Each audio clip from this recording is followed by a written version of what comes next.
On le sait, vous êtes toujours aussi nombreux à préférer, sinon à suivre ce programme dédié au secteur de l'agriculture béninoise que vous offre le journal AgriCarrefour ensemble avec Télé Bénin. Mesdames et messieurs, bonsoir. C'est un gros plaisir de vous retrouver encore une fois pour partager ces 26 minutes de télé agricole. Bienvenue sur Terre Actu.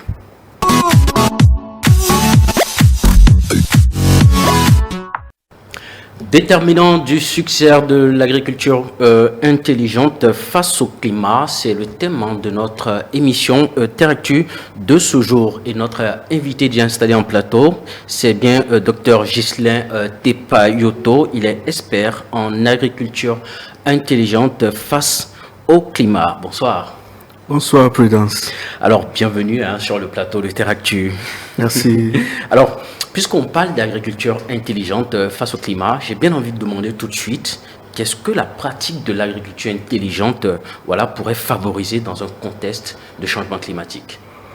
Il faut d'abord rappeler que nous vivons un contexte actuel des changements climatiques qui a des impacts vraiment significatifs sur le secteur agricole en termes de dérèglement climatique en général, de la mauvaise répartition des pluies, des sécheresses de plus en plus longues, des inondations, etc.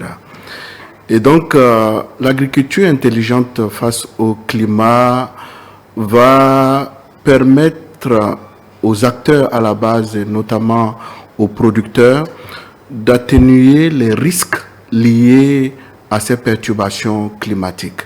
L'agriculture intelligente face au climat va apporter de la valeur ajoutée en termes de promotion de nouvelles technologies, de nouvelles approches, des solutions et innovations qui visent à accroître le niveau de productivité et le niveau de résilience des producteurs à la base vis-à-vis des chocs climatiques induits par le réchauffement climatique ou le dérèglement climatique. Justement, vous en parliez à l'instant des technologies, des innovations. En ce qui concerne le paquetage des technologies de l'agriculture intelligente face au climat, que faut-il savoir concrètement à ce propos-là? Il faudrait savoir que désormais, nous devons migrer vers de nouvelles approches agricoles, de nouvelles façons de faire l'agriculture. Si nous demeurons en stagnation dans les pratiques actuelles, telles que nous le faisons, telles que nous concevons l'agriculture, cela ne permettra pas aux communautés à la base de pouvoir développer une résilience vis-à-vis de ces changements climatiques. Donc, il faut un modèle nouveau. Et en ce qui concerne ce modèle, il y a trois piliers essentiels qu'il faut considérer lorsqu'on conçoit les stratégies d'agriculture intelligente face au climat. Ouais. Le premier pilier, c'est bien populaire, c'est connu de tous. Il s'agit véritablement de promouvoir les technologies qui, de façon significative, contribuent à accroître les niveaux de productivité. Okay. Ça, c'est le premier pilier.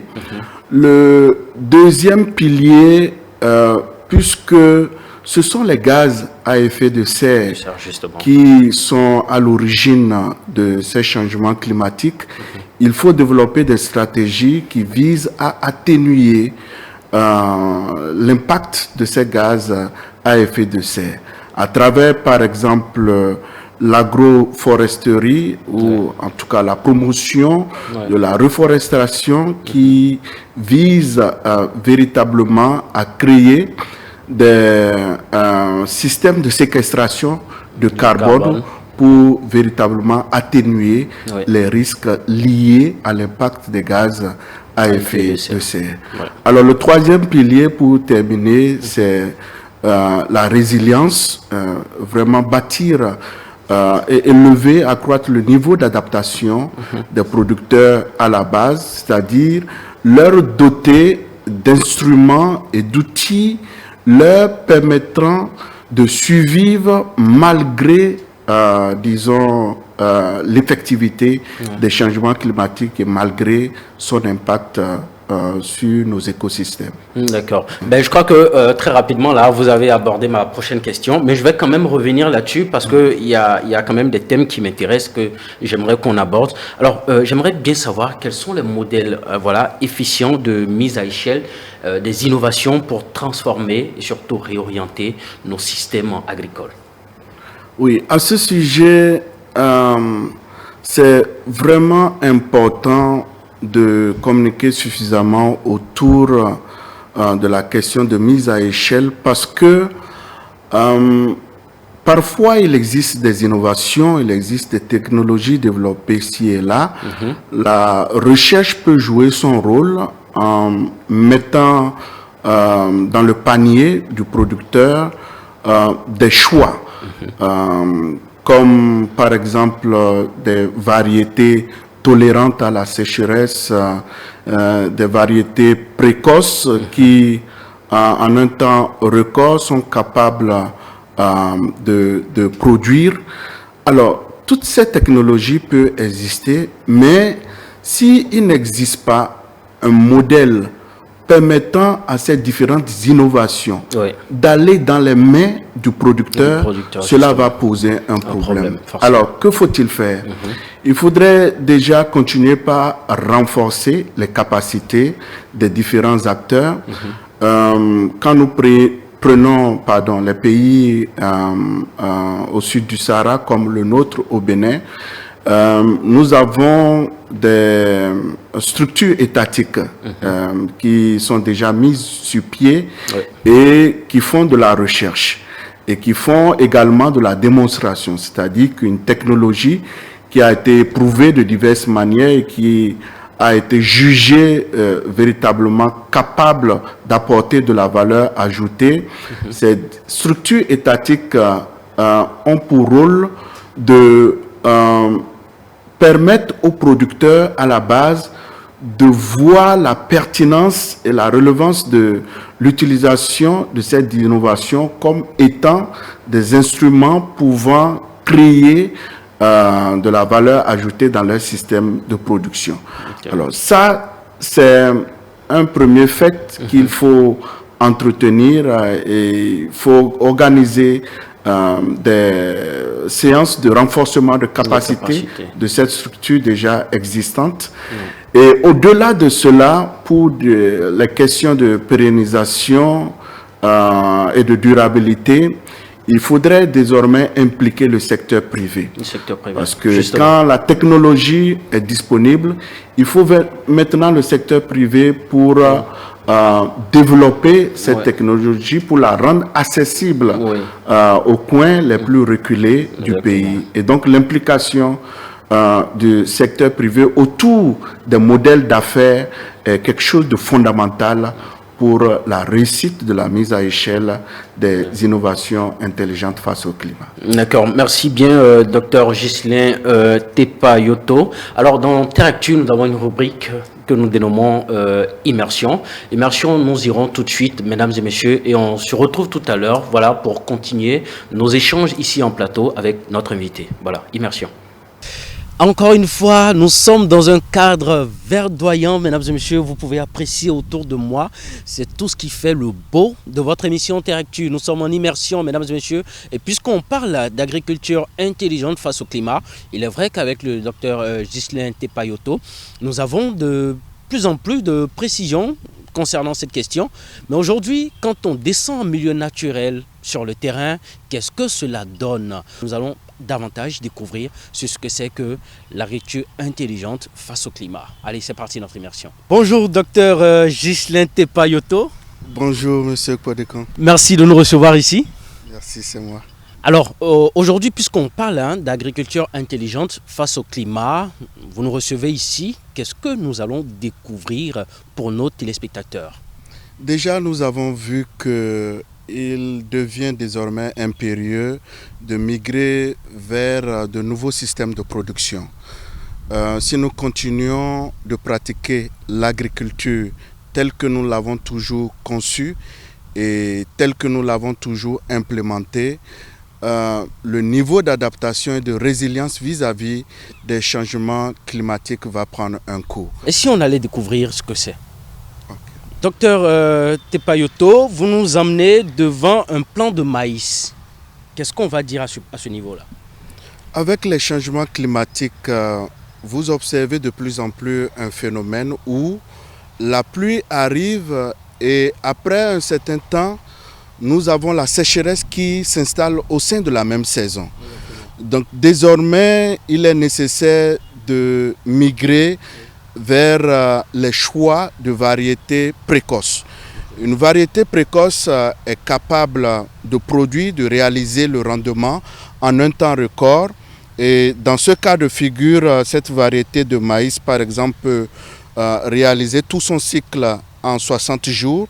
Wow. Ce qui fait que le producteur a véritablement la technologie adéquate pour pouvoir éviter la sécheresse et compromettre ses rendements et ses revenus. D'accord. Maintenant, quand vous parlez de variété précoce, qu'est-ce qui rend sa précocité? Est-ce la graine qui est introduite dans le sol ou ce sont les engrais qu'on y ajoute? C'est quoi?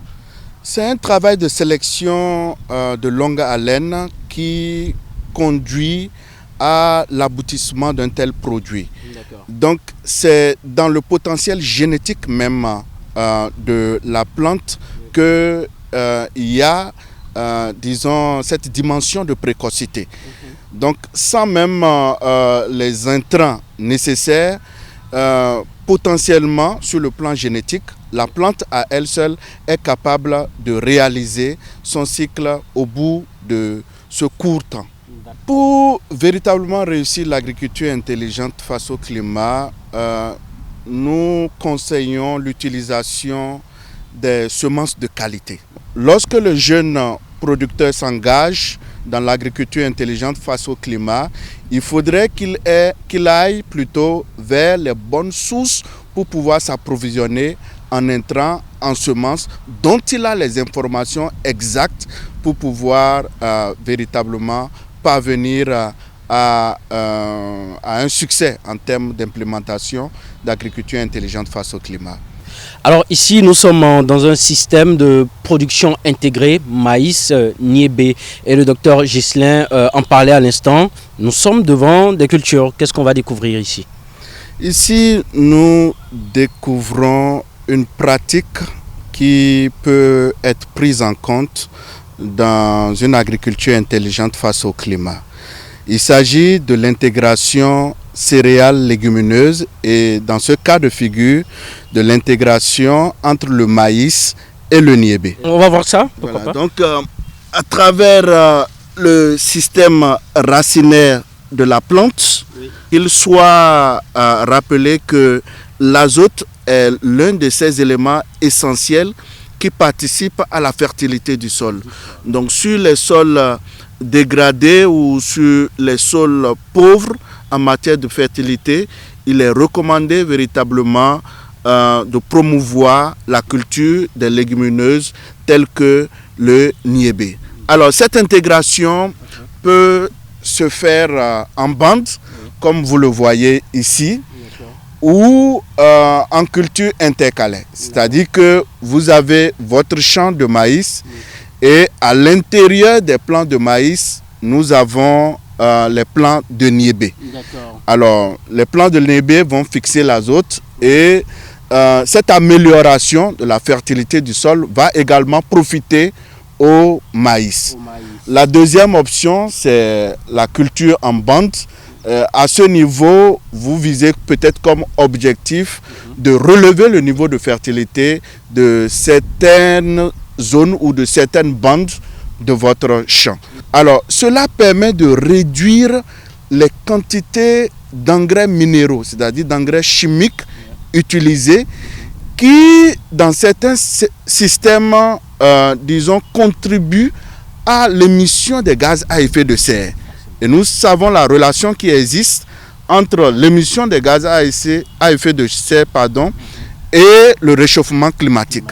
Donc, pour contribuer à atténuer les changements climatiques, c'est un système de production qui pourrait être encouragé et réduire les quantités d'engrais minéraux utilisés qui aussi ont certains effets à long terme sur la qualité et la fertilité des sols. Waouh! Je crois que là, mesdames et messieurs, nous sommes en train d'apprendre et d'apprendre. Alors, à bon entendeur, mes chers agriculteurs, rapprochez-vous des structures compétentes pour bénéficier de ces innovations-là, qui certes, comme le docteur Ghislain l'a dit, existent, mais manquent d'attention.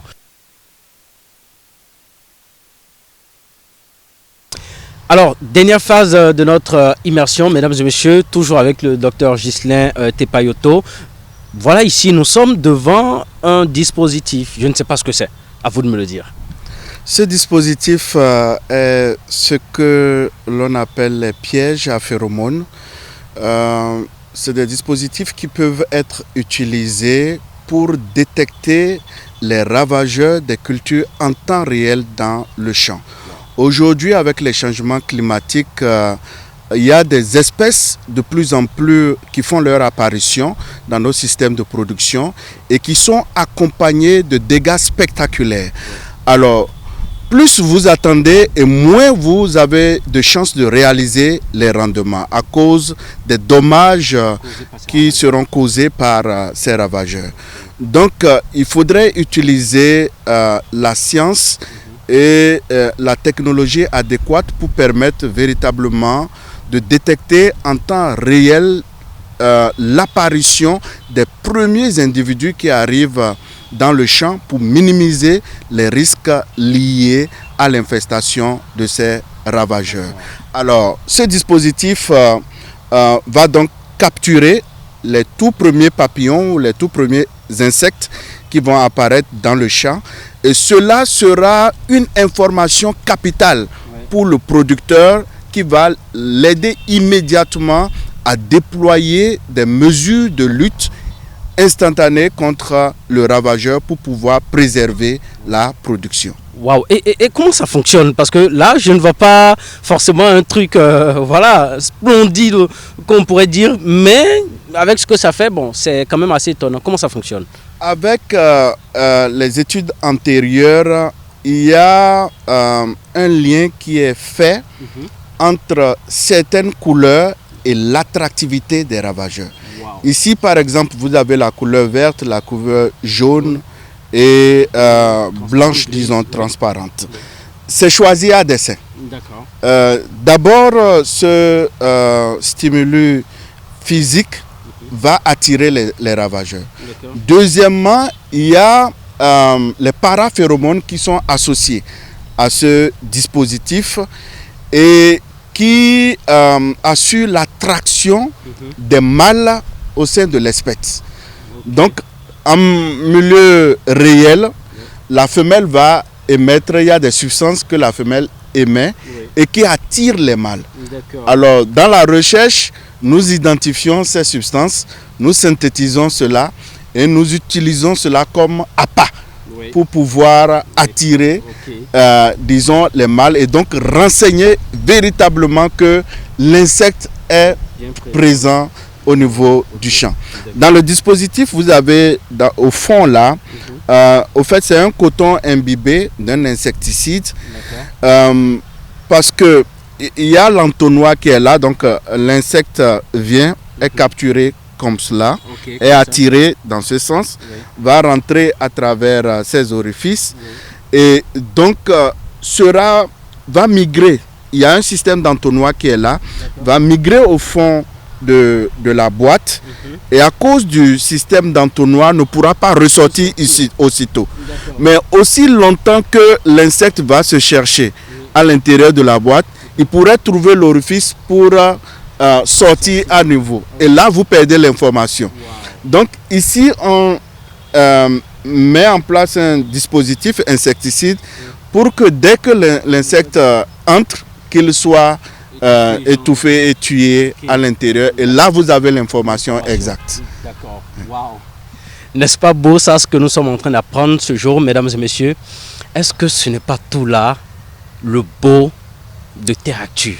Est-ce que Teractu, grâce à ETélé, grâce à Agricarrefour, vous fait découvrir?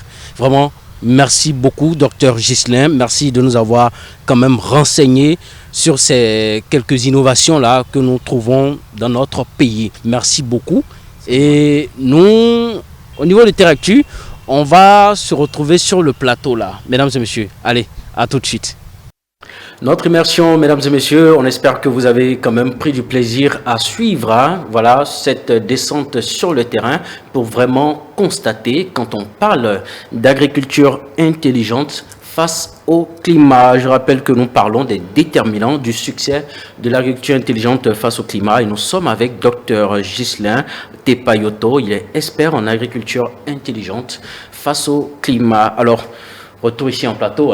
Merci quand même pour cette très belle immersion qu'on a pu quand même effectuer grâce à vous. On poursuit nos échanges ici en plateau avec cette question qui me vient tout de suite. Quels sont les rôles des agriculteurs essentiellement dans le succès de l'agriculture intelligente face au climat?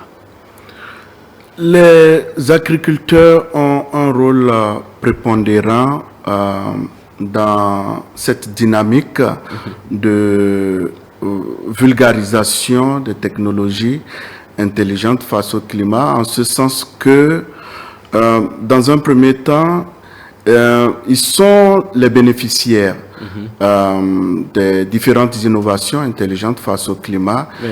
Et donc, ils devraient prendre part à la formulation des solutions qui visent à véritablement relever un certain nombre de défis vis-à-vis des chocs climatiques. Donc, leur participation de la formulation de l'innovation, leur point de vue en termes de prise en compte de leurs aspirations, de leurs demandes est véritablement fondamental pour pouvoir parvenir à développer une innovation ou une technologie qui répondent de façon efficiente à la demande à la base. Donc, ici, les interventions concernant l'agriculture intelligente face au climat doivent véritablement impliquer les acteurs à la base. Et doivent également, lors des séances de démonstration des innovations, organiser des journées où le producteur est amené à prendre une décision vis-à-vis des technologies qui ont été proposées. Parce que il faut tenir compte de leur contexte socio-économique, il faut tenir compte des réalités qu'ils vivent au quotidien. Si, par exemple, nous proposons une technologie qui, pour la mise en œuvre, va coûter $1000 pour la saison, alors que le producteur n'a pas cette capacité, cette surface financière, cela va poser un problème. Forcément. Donc, véritablement, l'implication des producteurs à la base, la considération de leur réalité est déterminante pour le succès de la mise à échelle des innovations intelligentes face au climat. Voilà. Alors, avant d'aborder la dernière question, j'ai bien envie que vous m'éclairez, d'abord moi principalement, ensuite nos amis téléspectateurs, sur deux concepts. On parle de l'agriculture intelligente, on parle d'agroécologie. Est-ce qu'il est possible d'avoir un plus réel éclaircissement sur ces deux concepts-là, s'il vous plaît? L'agriculture intelligente face au climat, comme j'ai décrit le concept tout au début avec ces trois piliers, a véritablement le rôle de migrer vers une nouvelle approche de production résiliente vis-à-vis des chocs climatiques. Exactement. Alors, maintenant, quelles sont ces différentes approches ou ces différentes techniques qui peuvent contribuer à réaliser ces objectifs. L'agroécologie intervient. Comme là vient intervenir comme étant une approche qui peut contribuer à disons, réaliser un ou plusieurs piliers de cette agriculture intelligente face au climat. D'accord, c'est assez clair maintenant. Voilà. Donc l'agroécologie est juste en dessous, fait partie quand même des techniques qui peuvent quand même contribuer au succès de l'agriculture intelligente face au climat. Exactement. On le dit simplement ici. Exactement. D'accord. Alors, on finit avec cette dernière question, puisque nous sommes quasiment à la fin de notre émission. Quel accompagnement politique et financier pour une mise en œuvre avec succès de l'approche AIC, concrètement? Alors, avec les impacts des changements climatiques, il faut comprendre qu'il y a des risques auxquels font face les producteurs. Et pour parvenir à, disons, atténuer ces risques, il faut véritablement des instruments stratégiques et politiques pour aider le producteur à avoir accès à certains produits, à certains services qui lui permettent véritablement de réduire l'impact de ces risques climatiques sur les systèmes de production. Un exemple serait, par exemple, pour les décideurs publics, d'opter pour des subventions en ce qui concerne la petite mécanisation, par exemple, l'accès aux intrants de qualité pour permettre aux producteurs de réaliser véritablement ses ambitions vis-à-vis de l'agriculture intelligente face au climat. Et donc, à ce titre, intervient la nécessité ou l'importance pour les producteurs à la base d'avoir accès à certains services financiers. Dans certains pays, cela est suffisamment évolué où on octroie des crédits ou des produits d'assurance aux producteurs pour leur permettre, en cas de catastrophe, de véritablement faire face aux investissements qu'ils ont eu à déployer en réalisant cette agriculture intelligente face au climat. Donc, voilà là des services sur le plan politique et stratégique et financier qui pourraient contribuer véritablement au succès et à la durabilité d'une agriculture intelligente face au climat. D'accord. Bien, merci Dr Ghislain Tepa Yoto. Merci pour ces quelques minutes d'échange qui nous ont forcément édifiés. Je rappelle, mesdames et messieurs, que nous sommes à la fin de cette émission. Nous avons parlé des déterminants du succès de l'agriculture intelligente face au climat et nous étions avec Dr Ghislain Tepa Yoto. Il est expert en agriculture intelligente face au climat. Ravi de vous avoir entretenu, pendant ces 26 minutes. Au plaisir de vous retrouver, mesdames et messieurs, le vendredi prochain à partir de 21h30 sur le même canal ETélé Bénin, canal 275. En attendant, retrouvez-nous demain, samedi, à partir de 17h pour la rediffusion de cette émission et en replay sur Agri Carrefour TV. Bonsoir chez vous. Bye bye.